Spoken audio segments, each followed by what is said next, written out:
Okay, so we've got a quick introduction to ratio. So a ratio just tells you the proportion of one thing to another in a group. So for example, if I was to look here at the ratio between the number of blue dots and the number of red dots, I would write that down as 3 blue dots to 4 red dots.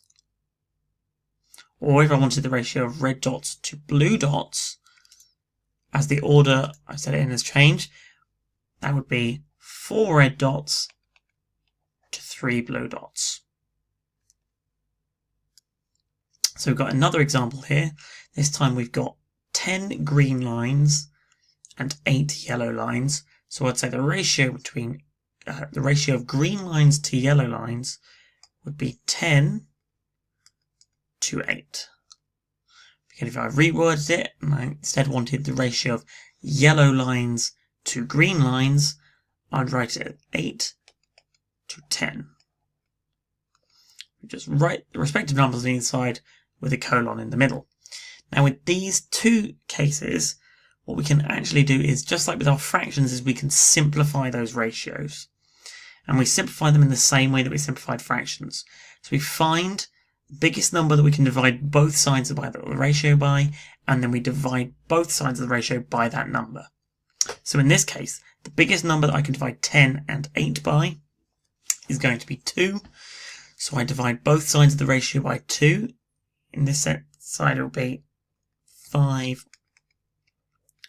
to 4. And then the other way around, same thing again, still going to be 2. Divide them both by 2 will be 4 to 5. Okay, and this is called the ratio in its simplest form. Now it doesn't actually tell you how many of the things you had in your group to start with, unlike the initial ratio, but it's a lot simpler and clearer to understand. So a couple more examples of simplifying ratios. Let's say I had the ratio 12 to 18 and I wanted to simplify that. First step is we identify the biggest number that we can divide both sides by. Hopefully we should realise that they're both in the 6 times table, so we can divide them both by 6.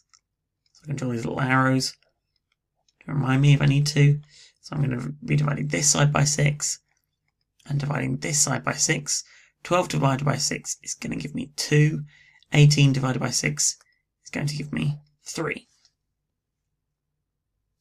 So slightly more difficult one. Here we've got 56 and 14. Going through our times table, again we need to identify the biggest number that we can divide them both by, which we should hopefully be able to work out is going to be 7. So this time I'm going to divide both sides of my ratio by 7.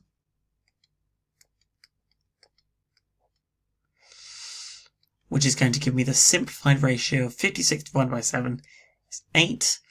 14 by 7 is 2. Now, those are the biggest numbers we could do from our times tables, because we don't know our 14 times tables.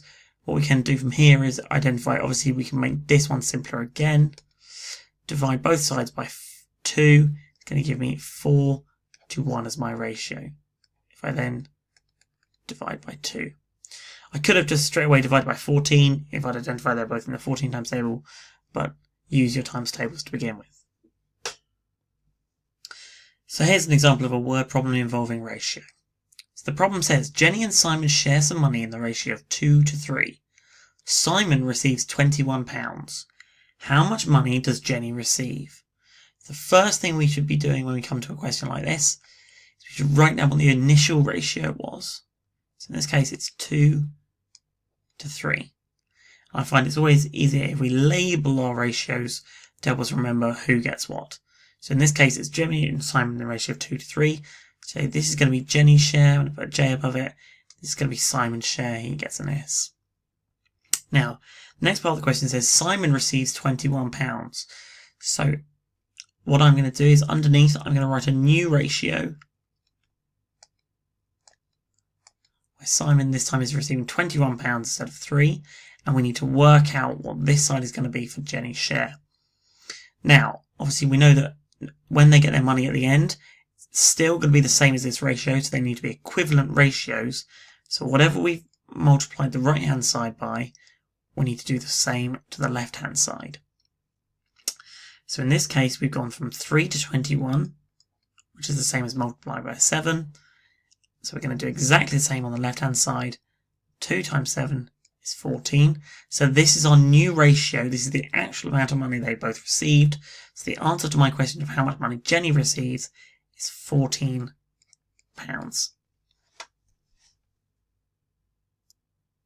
Here's an example of another kind of question you might get to do with ratios. This time it says a farmer sold 48 eggs on Tuesday. He sold brown eggs and white eggs in the ratio 5 to 1. How many white eggs did he sell? Now this time again, we'll start off by writing down the ratio that we started with, 5 to 1. And again, we're going to label it brown and white. Now this time the question tells me how many we sold in total. So what I'm going to do is I'm going to have another little column over here, which is going to be my total column. And again, I can make it a ratio to the other ones to help us out. So in this case, this ratio, the total number of parts that we have, there are 5 parts here, 1 part here. So the total number of eggs in this ratio is going to be 6. Now we do exactly the same as we did before. I'm going to set up a new ratio underneath. Now our total in the question is he didn't sell 6 eggs, he actually sold 48 eggs in total. So we work out, as we did before, what we've times 6 by to get to 48, which is going to be times 8, and we're going to do the same here and here. So 1 times 8 is 8, 5 times 8 is 40. So this section here is the same ratio as 5 to 1, but we've worked out exactly how many of each kind of egg he sold. So finally the question asks us how many white eggs did he sell. So the answer is going to be 8 white eggs. Right.